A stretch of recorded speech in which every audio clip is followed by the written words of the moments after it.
one of the things is that I don't know if you have ever had a theme in the media or in your film field with this kind of a theme where you have disaster aftermaths and what you did.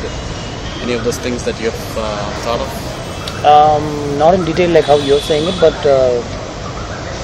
we just showed some rescue and stuff like that in a film called Gautham Menon. I had actually recreated a little bit of the Oklahoma the bomb blast. Yeah, and Surya's girlfriend, she dies in there, and there's a little bit of a... So, I mean, we didn't have any help there, no budget, so we just set up what I thought would exactly what people would do, and we had people fires. I am somebody who actually insists, because I'm the director, I will tell them that if you don't have life jackets on board, I'm not stepping in. The first time we went for Kaka Kaka, we had these makeshift boats put together by the local carpenters and our own crew. And the forest was filled with leeches, so we had to, we thought we'll bypass the forest and go across the lake, so they put together these boats.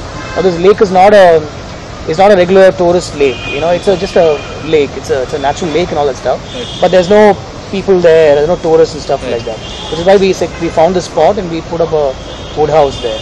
So the first film was shot with these makeshift boats, and every time I was like, why don't we have life jackets and stuff like that, but we managed to shoot for 15 days. 6 months later we go back to the Telugu version. Same boats come on day one, and I'm telling them, guys, we're doing this second time around, the budgets are much better, so why don't we have some sort of safety equipment, and where's somebody who will help us if somebody falls into the water and stuff like that. They said, hey, come on, it's okay, chill and stuff. So we finished day one shoot, the entire crew, including actor Venkatesh, Asin, the camera crew, myself, all of us were there. We finished shoot went off really well, very happy, all of us got onto this boat. About 17 of us, and that Sinhalese guy, he doesn't speak English or Tamil. He's telling us something in Sinhalese and we're not able to figure out what. But he's still on the boat. And one of my friends, I remember, he just got off thinking there's too many people on the boat. So from 17 became 16. So we're like halfway through when we realized water is coming in, and all of us are looking, and I don't know how to swim. I mean, I just learned to swim like 2 years ago. And we're all just looking, and in seconds, the whole boat just turned over, and we're all in the water, 60 feet into the water.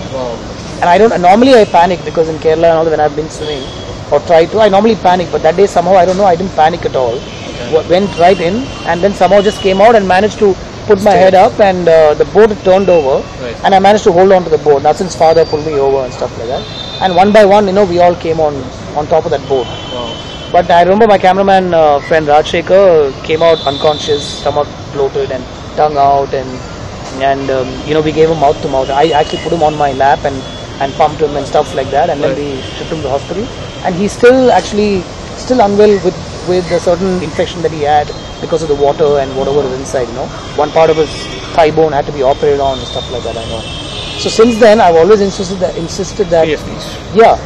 and at least people around, like I know I shot with Asin 2 months ago in an area with backwaters where the water would have been knee high, and I had 2 guys who knew to swim just because I wanted to be safe, So I'm actually saying this also because I know in most film shoots there's no safety. I'm sure most film shoots don't even have a first aid, around, or even first aid kit around.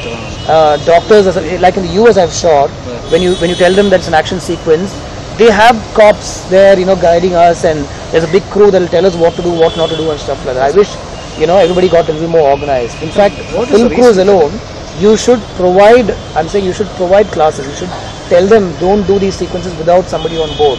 Don't do these sequences without a doctor and stuff like that, But is the first aid techniques actually prevalent in the industry? I mean, the CPR procedures, for example, resuscitation? No, in fact, I remember you saying snake bite. I was on a recent film set, and they asked me to come and act for one scene, actually, the friend's shoot.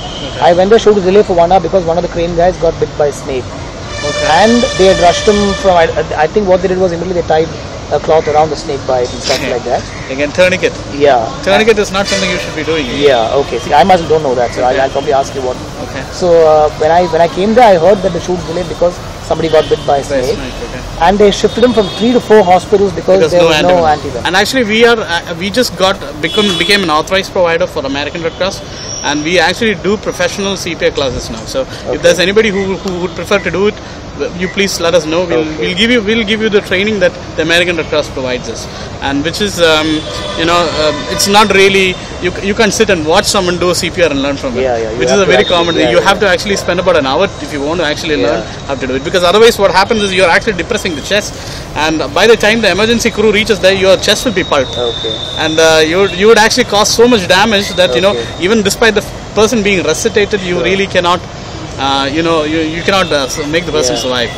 And that's a very key element of CPR. And one of the things that we have noticed around, including hospitals, is they do a procedure called hands-only CPR, which is the depression of the chest only, but actually giving the breath, which is the rescue breath. What you refer to as mouth-to-mouth is actually technically it's called a rescue breath. The rescue breath actually improves the CPR procedure by 50%. So if you can resuscitate a person in 10%, and you are only doing hands-only CPR, you really have a 25% chance if you're giving the rescue breathing kind of stuff. So we are teaching AED skills too, actually, and we are also recommending that any organization starts buying and building these kind of skills inside, particularly schools, colleges, because so many accidents involving school kids because of lack of precaution. Learn first aid from the world's most renowned survival agency and save a life.